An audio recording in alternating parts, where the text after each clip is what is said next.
দেখি তো দেখি তো প্যান্টটা খুলে, ভেজা ভেজা লাগছে মনে হচ্ছে। রাত্রেবেলা কি প্যান্টেই হয়ে গেল নাকি?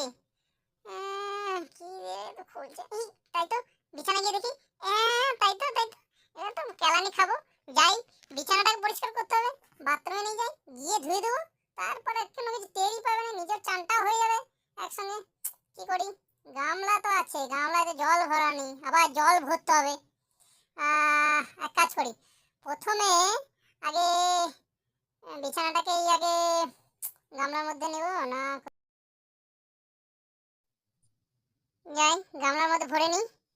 গামলাটা আবার উল্টে পড়ছে কেন? তাড়াতাড়ি সময় ঠিকঠাক কাজ হয় না, এটাই খারাপ লাগে। যাই হোক, অর্ধেক তো তুলে দিয়েছি, বাকিটা তুলতে পারলেই জলটা চালিয়ে দেবো, ভিজিয়ে দেবো। না, সবটা উঠছে না কেন রে, মাথা আমার গরম হয়ে যাচ্ছে। দেখা যাক, সবটা তো তুলতে হবে, নাহলে কি করে চালাবো। জলটা চালিয়ে দিয়ে আসি। জলের ট্যাপটা কত উঁচুতে রেখেছে দেখো। না, জলটা চালাই। জলটা তো চলতে শুরু করে দিয়েছে। এবার এক কাজ করি, প্যান্টটা প্যান্টটা খোলা হয়নি, প্যান্টটাও এর মধ্যে ধুয়ে দিই, নাহলে একসঙ্গে হয়ে যাবে।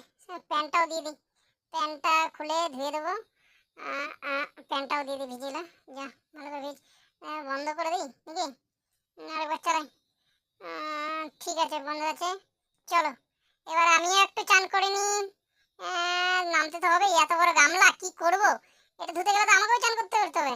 যাই, নেমেই ধুই, ভালো করে ধুয়ে দিই। তাহলে ভিজে গেছে, রাতে কি করবার, ভালো করে না ধুলে তো মুশকিল না। যাই হোক, এর মধ্যে আমার চানটাও হয়ে যাবে। গামলা তো নয়, মনে হচ্ছে একটা সুইমিং পুল, এখানে আমি সুইমিংও করতে পারবো।